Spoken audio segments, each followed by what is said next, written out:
This man is incredible. You want to get your pen and paper ready to go, or your note-taking device of choice, and give me a warm welcome as we listen to Charles today. Thank you so much. Thank you. Hi, everybody. All right, how was lunch? Okay, so I think I also have a mic on my lapel so I can walk. Oh, okay, that's good, awesome. I live in Colorado, so this is one of my first conferences for cryptocurrency in Colorado. I got to drive to the conference instead of fly. How's that? All right.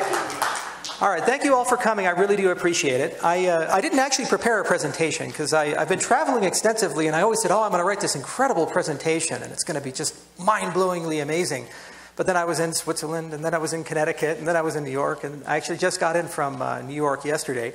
So I said, all right, well, let's do it extemporaneously. Let's just talk about where we came from and where we're going to go as a space. Because I've been in this space for a long time. We have Roger and Eric here and a few other guys, and we're all old enough in this space to remember when Bitcoin was under $1, and when you talked about Bitcoin, people said, that thing you buy drugs with.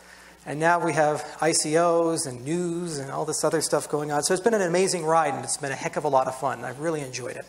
So where did we come from, and what's this all about, and where are we going? So we didn't start in 2008 or 2009 with Satoshi Nakamoto's white paper. The reality is the idea of money that lives on the internet started much, much longer ago. It started in the 80s. See, the internet was all about moving information anywhere instantaneously. So, you know, we tend to build society around repositories of information.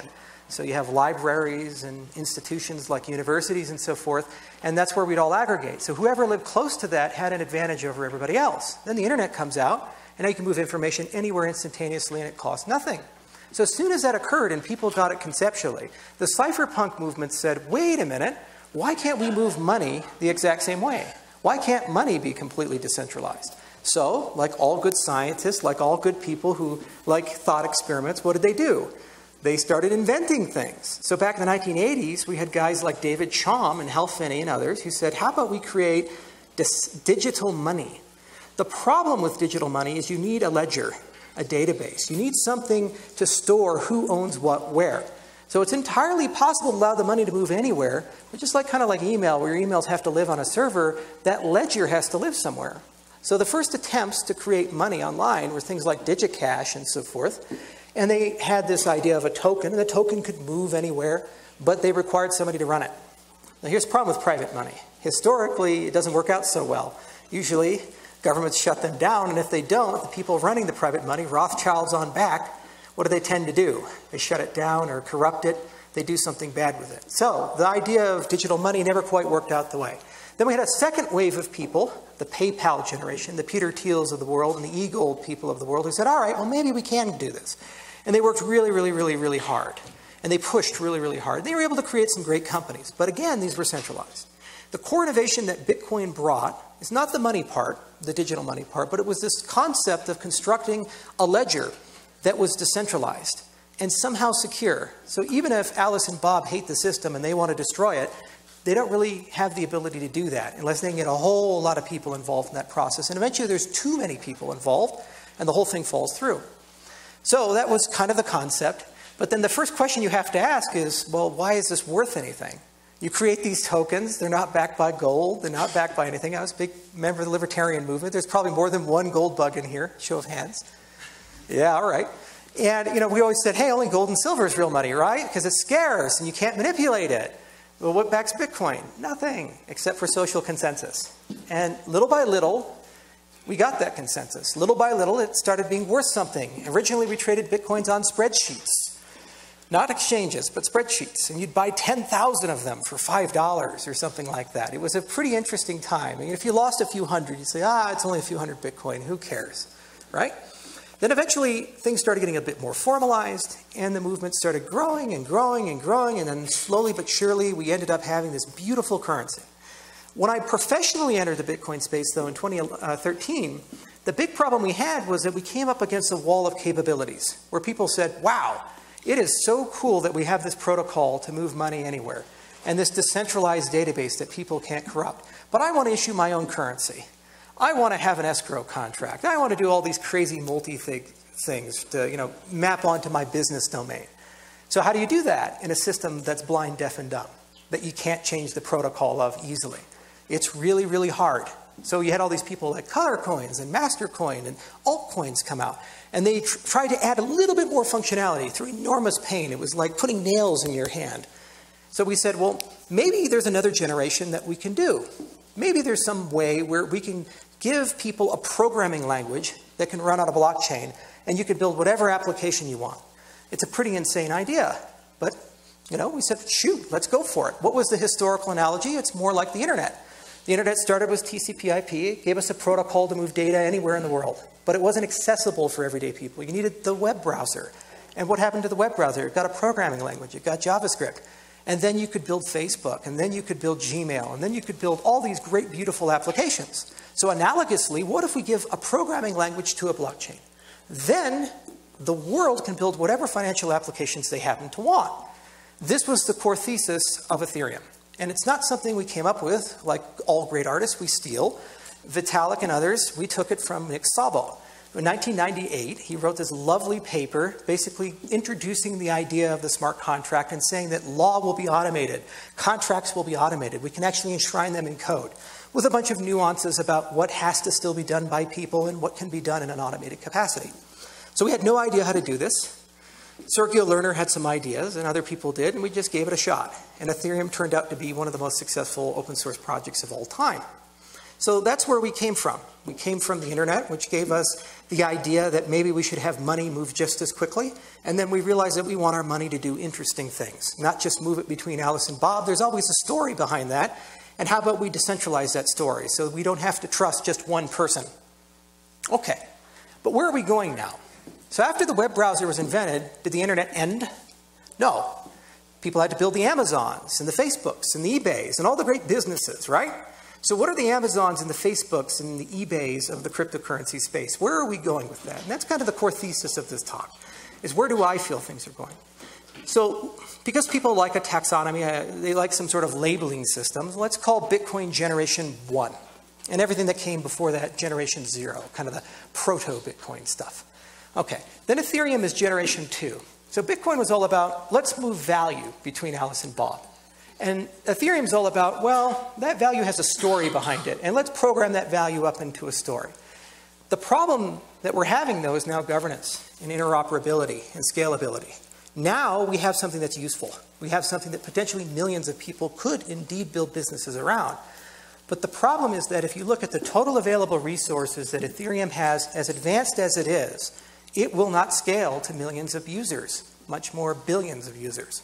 So Generation 3 is all about asking questions of how do you get these systems to talk to the old legacy systems that still have trillions of dollars of value available to them? How do you get these systems to scale so that when you add a user to the system, it gains more resources like BitTorrent? And then it's also about the meta topic, and it's something that's caused Roger and a lot of other people a lot of heartache, which is governance. When you're a centralized entity like your Google or your Facebook, and somebody wants to change something, there's a hierarchy. There's eventually a guy or a gal at the top or a committee that says once they decide it's done, it's by fiat. They go and do it. Pretty easy, right? But how do you actually change the code, update the protocol, add more features and functionality, increase the block size, give yourself a richer transaction language when no one is in charge? You know, earlier today we had Roger's presentation about this island, and you know, it's a tremendously complex project, but I think the hardest part of that project can end up being how do we all get along? Because we don't all get along. We have very strong differences of opinion. We come from different backgrounds. We have different religions. We have different incentives. If a person is making money off of your misfortune, you're probably not going to just be able to go up to that person and say, I know your livelihood depends on this, but can you please change for my benefit? You need a stick for that, right? So what's the stick there? And this is actually the crux of third generation cryptocurrency technology, where we're going. There's a lot of projects that are thinking about this now. It's about how do you pay for stuff? Like, for example, who is paying for developing Bitcoin? It's a good question. Is it the companies? Is it the governments? Is it universities living off the NSF? It's a little bit of everything. Volunteers. So what happens when one person starts paying 85%, 90%, 95% of all of the development fees? How much control does that person have over the roadmap?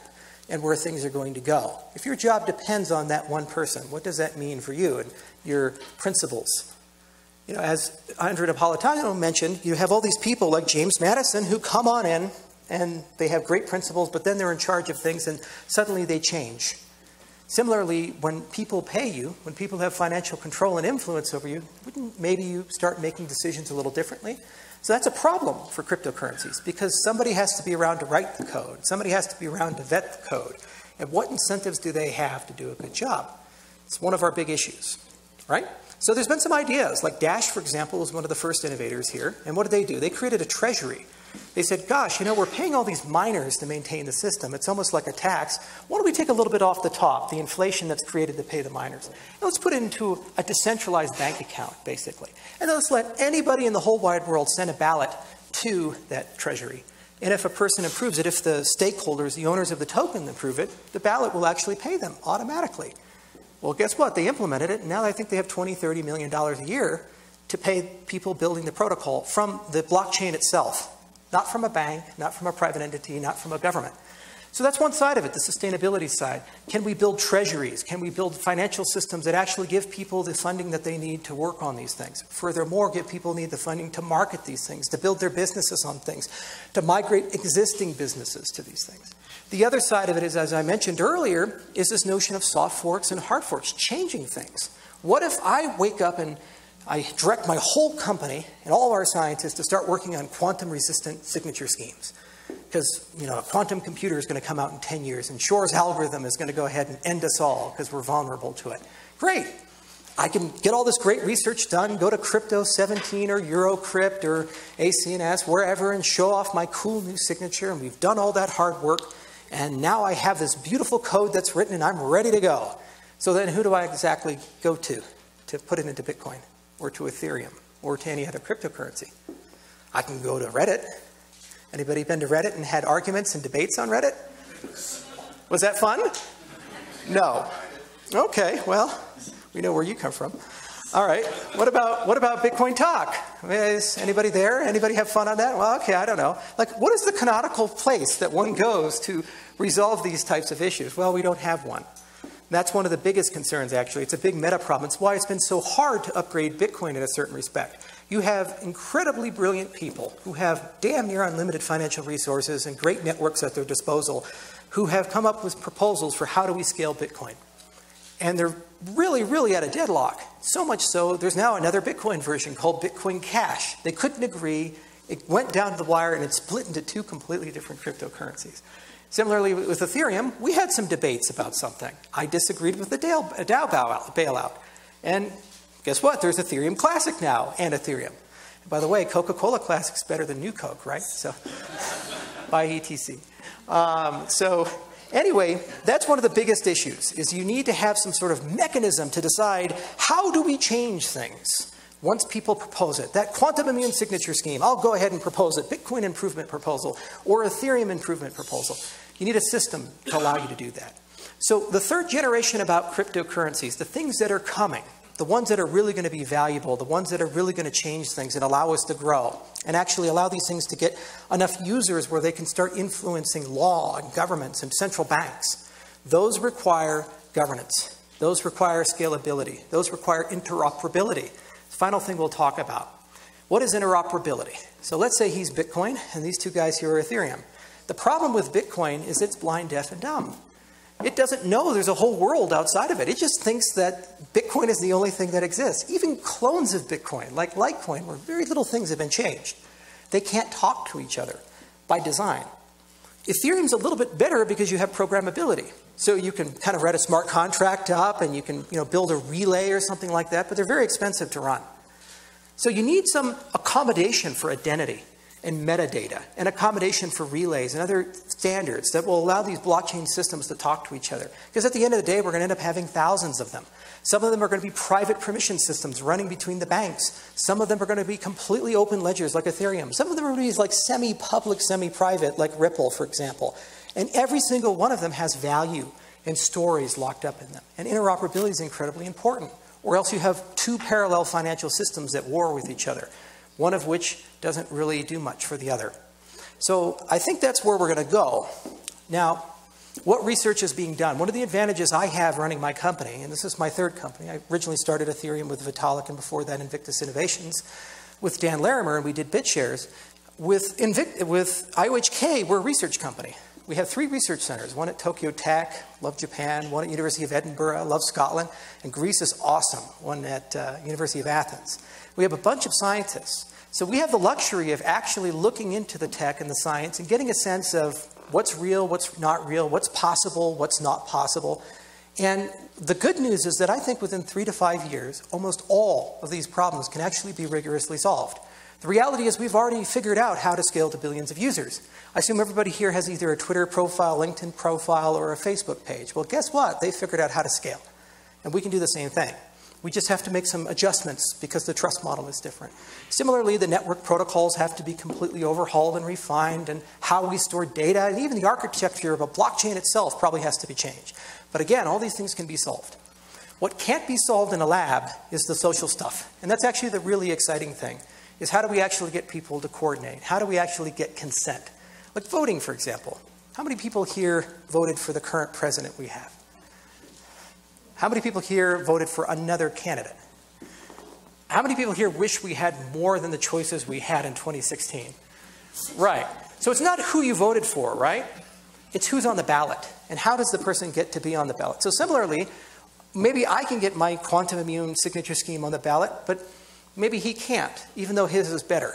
So you don't even get to pick. You don't even get to choose. So who gets the vote? How do you get things on the ballot? The ordering, whether it's Condorcet or Borda or a linear preference ordering style system or a plurality system, all of these things are deeply interesting and really matter. But the most exciting thing about cryptocurrencies is this is like societal evolution, Darwinianism in real time. It's so fast. When we first started, we were talking about how do we issue an asset. Now we're talking about how do we buy islands and build our own governments. It's been 5 years. Think about how quick that is. And there's actually some legitimacy here because we can build our own money. We can make our own laws. We can do our own things. So that's why I'm in the space. That's why I started input-output, and this is why we do what we do. We're taking care of the science side, but you guys, the entrepreneurs, are going to have to figure out about the social side and propose a lot of different systems and ways to govern things. And the good news is you now have a set of tools that nobody in human history has ever had before. Everybody on the planet has access to the same information. Everybody on the planet has access to the same units of value and the same marketplaces. That's never happened before. So anyway, thank you so much for your time, and I'll be glad to take any questions that all you guys have.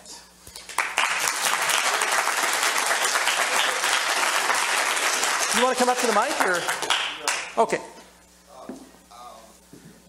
ERC-223, is that going to become the standard ERC token? For Ethereum Classic?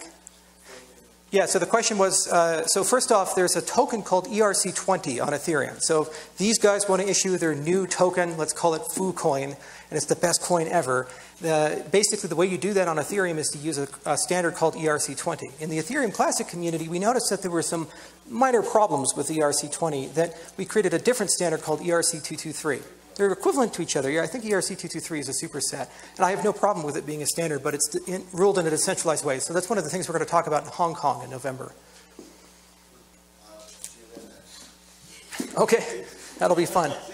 What happens in Hong Kong in November? Oh, there's an Ethereum Classic big event. All the developers are coming together and so forth. And we're going to talk about the future of Ethereum Classic and the roadmap and standards and things like that.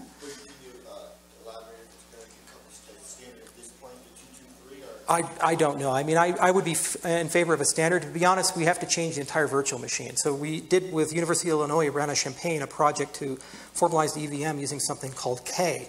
And we were able to write this really dense white paper that showed that the spec that Ethereum currently has isn't so good, and there needs to be considerable improvements to the EVM. Once that's done, it makes more sense then to create a token standard, because the token standard would be a consumer of the underlying infrastructure. And if we make the infrastructure better, we may be able to create a better meta token. Next question. All right, you first. Please talk more about the ETC developers. So I'm a Solidity developer myself. Okay. I didn't go with ETC at all, but I'm still bothered that they still have language up on Ethereum.org. So how do you like Solidity? Do you like your tooling? Do you like... That's wonderful, yes.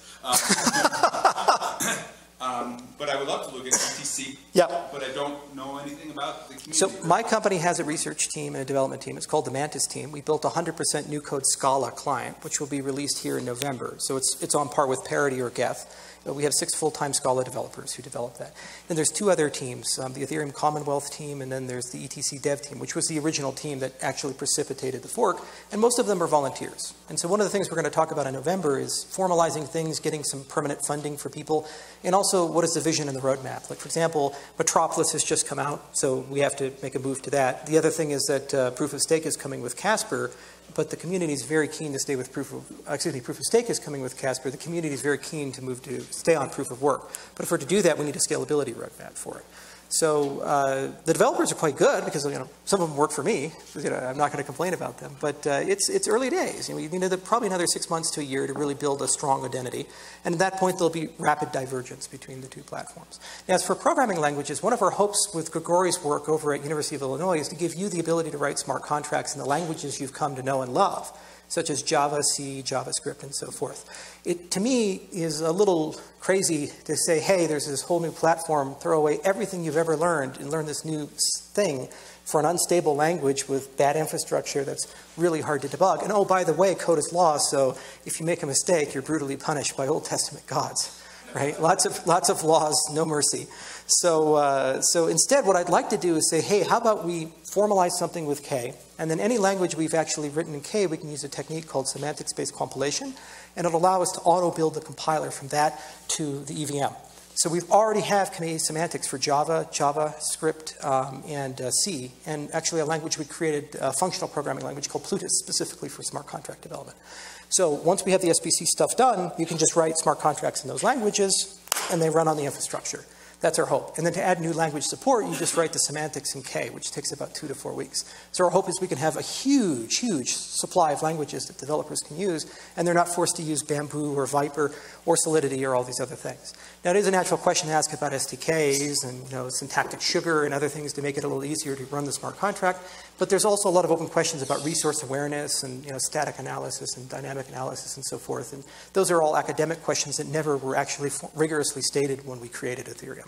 So that's one of the deficits we're trying to make up with teams at Carnegie Mellon and University of Illinois and so forth. Do you have a particular question or thing? Is the conference open to Ethereum? Yeah, anybody can come. It's an open conference. We're non-aggression people here. If you show up, you can do whatever you want. Just keep your shirt on. Yes, in the back. Yeah, hey, Charles. To talk a little bit about the history of Bitcoin that you gave and what's been happening over the years. We're at now a stage where state actors are looking at it in a serious way. Some feel challenged by it. Obviously, things are happening in China. Can you talk about on the state level what you see developing with crypto, with Bitcoin, and how that, right. What we might see in the next year or two? Right, yeah, so that's Max Kaiser, by the way. He's very famous. So Max, it's a great question, actually. What's going on in the state level? So when cryptocurrencies first came out, they were novelty and a curiosity, but nobody really paid any attention to them. It's like, who the heck cares what all these pasty white nerds do in their mom's basement? Now we have things like capital controls, which are actively being evaded in Ukraine and in China and in other countries where this matters a lot. A friend of mine runs an exchange in China, and he told me the horror story of what recently happened there. So after China started getting very aggressive on things, he got a call up and said, you will show up on Tuesday to this office building. He said, okay.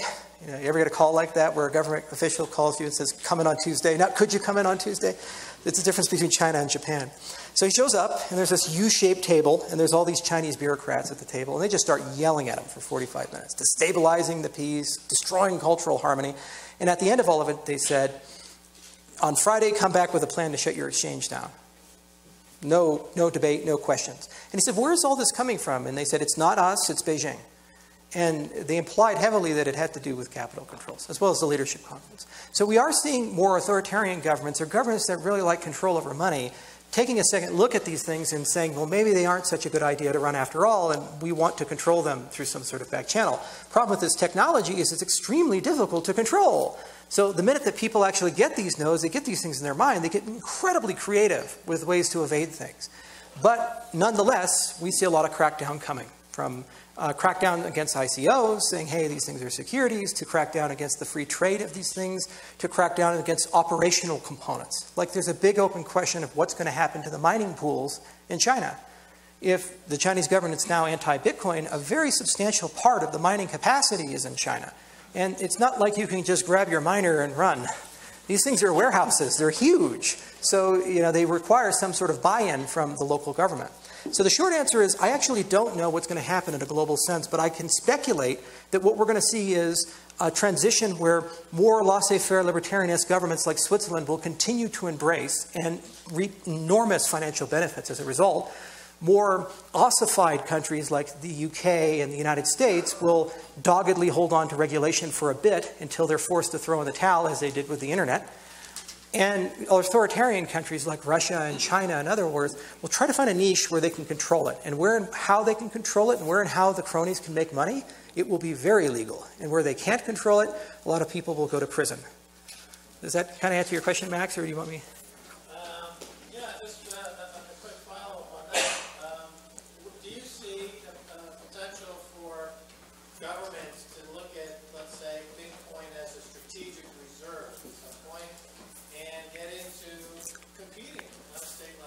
Right. For action, for mining. And so on the micro level, what we've seen over the years where mining and mining pools compete with each other. Right. Could we see that on a state level? And would that not be bullish for Bitcoin? That's a very good, yeah, if it happened, yeah, of course, Bitcoin would probably have a 10 or 100x minimum. As with all things, central banks have a diversified monetary policy, and it depends upon the particular central bank and its role geopolitically. I believe that there's actually some Caribbean central banks that have already considered or have used cryptocurrencies as a part of their portfolio. Gabe Abed would know more about that. But then in terms of the Federal Reserve System, they tend to be a little bit more conservative, but it's not outside the realm of possibility. The U.S. government also still does own some Bitcoin, usually because they seize them from people, and that's how they end up getting them. Good old civil asset forfeiture, right? Or these things. But it brings up a broader question of, okay, is Bitcoin the standard to go with, or maybe do you go with a portfolio, or maybe they just create their own asset, like this notion of a banker coin, where the central banks create a settlement unit, and that becomes the reserve. I actually don't know, and frankly, I don't think the central banks themselves know. If you talk to a lot of the local central bank guys, because the Federal Reserve is a little bit decentralized, the ones outside of DC and New York, they're actually very pro-competing private currencies, because they've always tended to be a bit more libertarian and conservative. The ones who are like in with the banks, they think these things are competitive threats and not so good. So they historically say, no, we want nothing to do with this. We should have already shut this down. Why the hell are we doing it?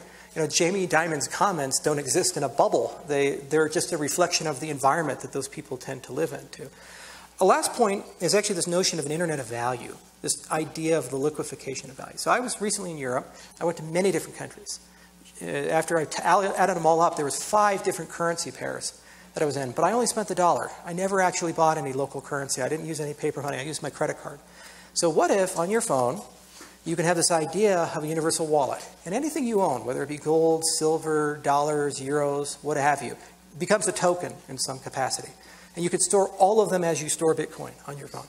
And what if there's a whole network of decentralized market makers floating all around? So what does that mean? It means that you can move at any time to one portfolio to another portfolio.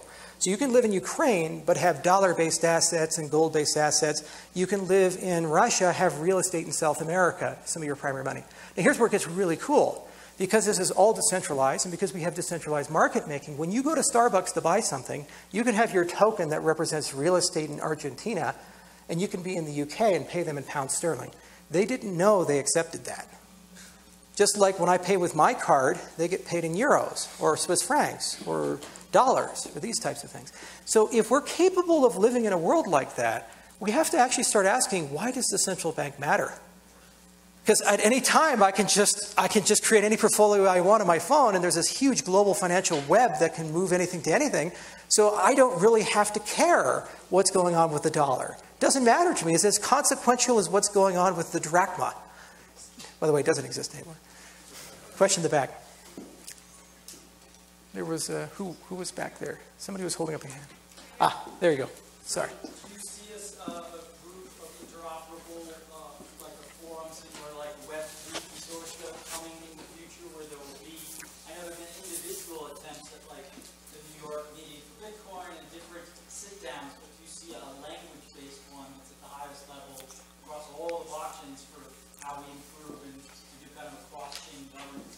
Right. So the first question is, what is a cryptocurrency? There's a lot of ideas on it, but we didn't exactly get from God golden tablets that told us the 10 commandments of cryptocurrency.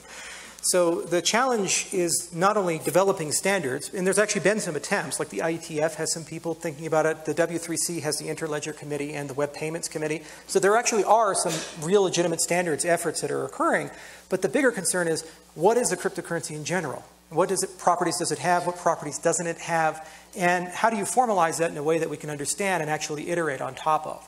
So there are some projects that are actually trying to solve this problem in a very abstract way. There's a project called Tezos. They recently raised about over $200 million. And what Arthur's doing is he's created a formal language that a machine can understand, that he can actually define a consensus protocol and a transaction language and your network stack in a way that a computer can understand, and to create a mechanism to change it to a new configuration. Now, if that work is sufficiently abstracted and that work is sufficiently good, meaning it's at bedrock, then that can become the foundation upon which all of these things can live, and then you would be able to actually create standards and standards paths towards particular different things. There also is an important thing to distinguish between private infrastructure and public infrastructure. So private infrastructure like IBM Fabric or Bletchley or what R3 Sev is doing and so forth, this is all about, I have a group of enterprises or an enterprise that's large with many departments, and we have coordination and synchronization problems where we can't agree on a common ledger for something like settlement. So let's create something that's not in anyone's control that allows us to vastly reduce settlement times or other problems between our databases and systems. What in the world does that have to do with Bitcoin or Ethereum? In some respects, there's some technological synergies there that are valuable, but in other respects, that's a closed, trusted system that defeats the entire point of what cryptocurrencies are about.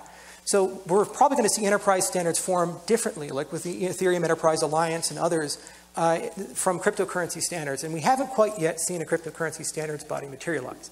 Now, IOHK, because we love formal languages and we're all Haskell developers and we do high assurance code, we actually are thinking about how one would model both a smart contract as well as a full-on cryptocurrency protocol. And we've even written a paper called An Ontology of Smart Contracts, where we try to abstract it to its bedrock. But it turns out to be a devilishly hard problem, and it's something that we really enjoy thinking about. Sure. Okay, real quickly, and then these guys down here. Yeah, just getting back to China real quick. If they do ban Bitcoin mining, what does that do to the price of Bitcoin? Well, everybody who's ever had a problem with mining in Bitcoin now gets to say, ha-ha, and we move on. You know, Bitcoin is the most resilient thing I've ever seen in the world. You know, if Bitcoin was a person, Bitcoin could go on a Grand Theft Auto style ride to the city, you know, killing people and setting buildings on fire, and the price would go up. And I've never seen anything like it in my life. You know, it's like China bans Bitcoin. It's like, we're really serious this time, and this is one of the biggest trading markets. And it goes down $1,000. And then I get a call from Bloomberg, and they say, what do you think about this? And I said, guys, don't talk to me for 3 days. Call me back. And 3 days later, it's back up at $4,000, and they never called me back for some reason. But no, I mean, this is the reality of things. So if the mining pools get hammered or hit, what's going to end up happening is we'll change the algorithm, or we'll see a relocation of mining hardware to different countries that are a bit more stable. Being very pro-America, maybe they can come to the United States, and that would be great, and we can work something out there. But the point is that Bitcoin will live on. Either the consensus algorithm will have to change, maybe go back to a GPU standard. Maybe it'll go to some sort of hybrid algorithm, like we have one called Twins Coins that we'd be happy for them to use, or maybe even proof of stake. Or we'll just see a relocation of the hardware with a temporary drop of hash rate. If the hash rate drops by 60%, we're at Bitcoin last year. Was Bitcoin last year secure and work? Yeah, okay. So, it's an event. And Bitcoin is very good at surviving events. Yeah, somebody here had a question? Yes. It's kind of a question forming in my mind about the idea of relevancy of government, given this question of wallet that can token and basically your comprehensive wallet, any currency, any time. It seems that is what threatens the powers, right? Right. So that's control, right? Some sort of currency, and one of the reasons people think we went to Iraq was to keep them from going off the dollar standard. And Libya and Syria. Yeah, Libya and Syria. So the question then of something like a comprehensive wallet, I guess my question is there a way that you see to play nice with this other force that wants that control, and what does that scenario look like? People who have the power to kill you and throw you in prison seldom make deals. When you have all the leverage and all the control, why would you in any way, shape, or form want to give some of it up? cryptocurrencies are a continuation of a long-standing philosophy born out of the internet called the cypherpunk movement, which says we should be self-sovereign. We should be in control of our own destiny, and our own money, and our own power. And the reality is the tighter the government gets, the more they seize people's assets and the more people they throw in jail, the better our technology will get. And we have a great micro-example of this already. History, it doesn't repeat, it rhymes. So what was the prior lyric? Well, it was Napster. So you have these people say, wow, we can now share information anywhere on the internet. So they created centralized servers to do this. And the RIAA and all these other people came in and they just brutalized these poor guys and threw 12-year-old girls in jail and sued people for millions of dollars. And what did we create? We created BitTorrent. And now more people watch Game of Thrones illegally than they do legally, and HBO's never made more money. What does that mean? It means the old model of thinking expired due to innovation. So if the government really clamps this hound down, what are we going to see? Huge investments into ZK snarks. Huge investments into anonymous transactions and anonymous network stacks and so forth. And now we live in a paradigm that's so dangerous to the government because not only do we have control over our own money, the government doesn't know how much money you have. Think about that. Because I can just have 12 magic words in the back of my mind that have $5 million on them. No wallet, no nothing. I just remember 12 magic words that can at any time regenerate my cryptocurrency wallet. And now I have access to that $5 million. So I just have this shirt on my back. I can go from country to country and then regenerate my wallet, take some money out of a Bitcoin ATM, and then destroy the wallet again, right? Nobody even knows I have it. So what does that do to our taxation system, which is predicated on the fact that they know how much you make? It means we have to move to a sales tax, doesn't it? So maybe we'll get a fair tax out of it. And so similarly, there's a whole bunch of other regulations like KYC and AML. KYC and AML are built on the tattletale system. So let's say Michael there runs a bank, which he actually did. He created Emirates Bank. There's a great story about the Prince of Dubai or something, giving him a stamp. But anyway, let's say he owns a bank. Well, what does the regulator do to Michael? They say, Michael, that guy over there, we're a little worried about him. You need a tattle on him. You got to fill out what's called a SAR, a Suspicious Activity Report. So the regulatory bodies, they don't just sit down with binoculars looking for people. They let the banks tattletale on people. But what happens when everybody's a bank? Are you going to tell on yourself? That whole regulatory system that's been constructed starts evaporating. They lose control. And that's what I think is going to happen. It's going to become harder and harder to know how much money people make. It's going to become harder and harder to get compliance with the KYC and AML regime. And as a consequence, we're going to see an exodus of capital from these locked down, terrible jurisdictions that want total control to jurisdictions that embrace freedom. And because those countries are prospering, they get more control in the overall macroeconomy of how the world works. And so we'll see a gradual movement towards freedom in a certain respect. This technology is basically like the antidote for the evils that we see in the system, at least in my crazy view. Yes, sir. So there's been a lot of speculation as to how valuable Bitcoin could become, Ethereum and some of these other coins. What's the thinking? I mean, does that make sense to you, or is it just spike period stuff? Right. Well, okay, you have a pile of gold, and when more people want to buy that pile of gold, does it mean we get more gold in the pile? No. So we have a scarce resource. It's artificially scarce, but it's done in such a clever way that basically it is what it is. So if there's more global demand that comes in, necessarily the assets have to become more valuable. That does not mean they're less volatile. In fact, quite the opposite. Usually when you have a big group of people come in, you see much more volatility until you create products to dampen the volatility in a certain respect. It's less of a question of how much is it worth. It's more of a question of what parts of the economy can it be used in or replace. So the point of Ethereum was we gave a better toolkit to people to do more. And similarly, if Bitcoin is to survive, it must adopt that same mentality over an arc of time, or else what it'll become is digital gold. Basically becomes an artificial store of value in the internet that we just through pixie dust and magic agreed is worth what it is, and people buy and sell and trade it. But it will not be a payment system, and it will not be a currency. That hasn't been invented yet. There's no cryptocurrency on the market or anything coming yet that's at that capability that can grow and replace PayPal and Visa and all of the other networks. I mean, just think of it for a moment. You have to create a value stable currency if you plan to do lending. You know, imagine if you took a loan in Bitcoin in December of 2012 and you say, give me 10 and I'll pay you 11 back in December of 2013. You took $100, you have to pay back $12,000. Now let's do that again from 2013 to 2014 in December. You have to pay back $2,000. Does that make sense for anybody? No. So you need to actually dampen volatility and have value stability. That's just one problem. And there's hundreds of them and so forth. So that's my overall view on these things, is that we have a lot more to go. But value is disconnected in certain ways from utility. It's very speculative right now. Yes, sir. So we just witnessed a very large fork that created $5 to $10 billion worth of Bitcoin Cash out of maybe. Which is bigger than any ICO, by the way. Just the point that actually you had the whole ICO market together. Bitcoin Cash is worth more. Does this not create incentive to hyperfork and frequently fork as No. You misunderstand completely. Where does value come from? It doesn't come from the fork. I can fork on this stage right now Bitcoin with my cell phone if I wanted to. I just push a few buttons, deploy another repo, it's done. The value is people.